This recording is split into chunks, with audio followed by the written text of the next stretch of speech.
Stop rubbishing the name of Nigeria. BRF tells Nigerians at City People Publisher 60th birthday, we are not the ones rubbishing the name of Nigeria. It is you politicians that have rubbished and are continuing to rubbishing the name of Nigerians. So I don't understand why people are throwing blames to the people of Nigeria. We should stop rubbishing Nigeria. Who is rubbishing Nigeria? We or you people? I beg. You that went the other day after one problem at the NSAS, you went there and started looking for camera that is not lost. And pretending and acting movie for us. Is that not rubbish to Nigeria? Please.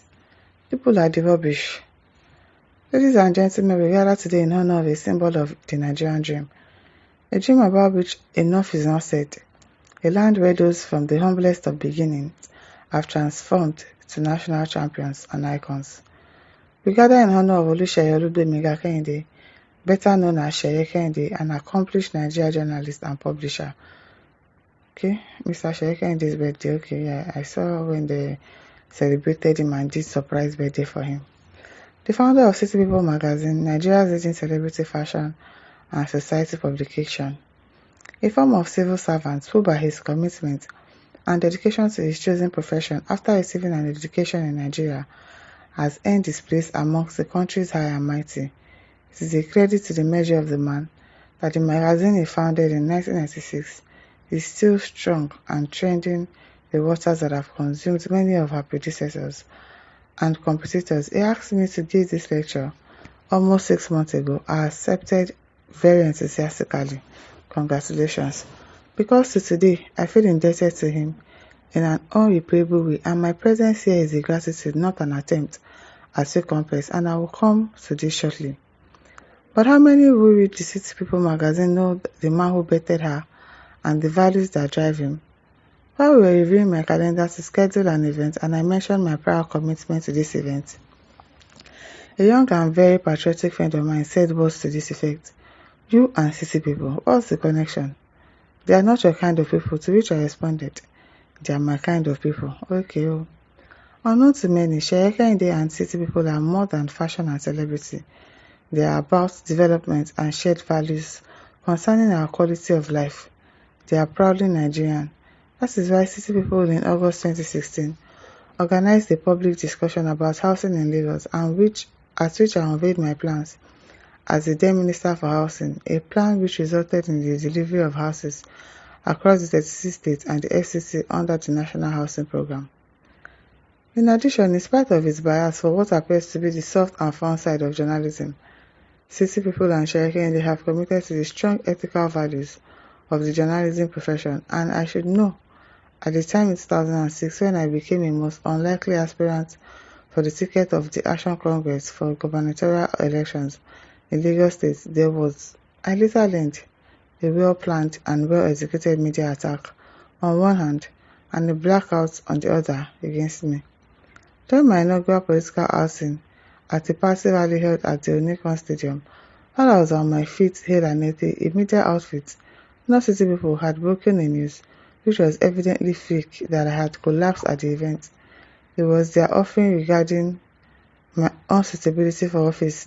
Those who knew me were busy explaining they played football with me every Sunday, and it was impossible that the party rally that was not as exacting as playing football would cause me to collapse.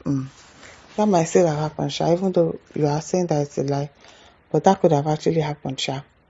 Fake news therefore predated social media and will outlive it, unless men and women of goodwill occupy the media space. There were also allegations making the rounds that I went to bed as early as 7 p.m, even when my designation as Chief of Staff took me to work at 8 a.m. and kept me busy usually till 1 a.m. The following day, no media house was willing to grant me audience to state my own side. One correspondent who granted me an interview later refused to publish it because, according to him, his employers felt it was too positive and would weaken the chances of another candidate they were disposed to. This was how I met Seye Kehinde, who sought me out to hear my side of the allegations against me and my plans for office in the event I succeed. So instead of joining the crowd, Seye Kehinde and City People chose to know the facts and became the first to publish me. In addition, the measure of the man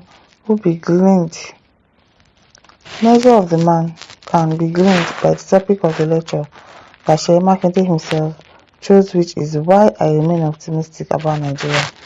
How many people dedicate their birthdays to the optimistic pursuit of the cause of their country? When he asked me to speak and I agreed, he gave me the liberty to choose the subject.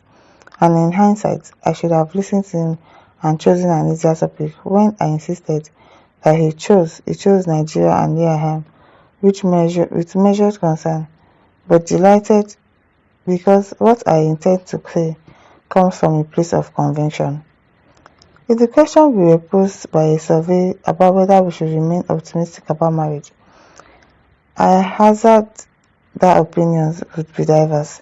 Depending on what we have individually experienced, the reactions will be varied. For people of my generation, for those who are older perhaps, there is much to relish and therefore still expect. Some have experienced Nigeria, the colony, the very devastating civil war, a period of stupendous wealth in the 1970s, felt by all wealth arising from crisis in the Middle East. No problem. Okay, so why are you reaching out to me? Why are we reaching out seemingly more than ever to our ethnic identities when we are now intermarrying across ethnic lines at a rate that was unthinkable in the 1970s? I remember that in the 70s, inter-ethnic marriages used to be front-page news, simply because they happened and not because of contracting parties where were famous or rich. I can only guess that they were very important because they represented shoots of integration and healing from self-inflicted pain, which must be protected and encouraged. The concomitant don't give up on the brand is to never disparage the brand. I have referred to the constitutional provision that imposed this on all citizens of Nigeria as a duty in Section 24B of our Constitution, and this bears repeating. Many years ago, myself and a few colleagues at a reception hosted by one of our ambassadors while attending the International Bar Association conference pledged never to speak ill of our country. Indeed, one of the citizens we wish to be like have their citizens disparaging their country because the country is not good. The country is not any better. So it is difficult to speak positive things to your country. Leave Nigeria in a good light. Don't speak bad about Nigeria. But even you, the politicians, are speaking bad about Nigeria. So what are you supposed to do about that? What are we meant to do about that? People should lead by example. Lead by example. People are the ones disparaging the state or the country. It is not Nigerians. People should do better. And the politicians do better as well. And listeners, over to leave your thoughts in the comment section. Don't forget to like, share, and subscribe. Thank you for listening. See you some other time. Bye.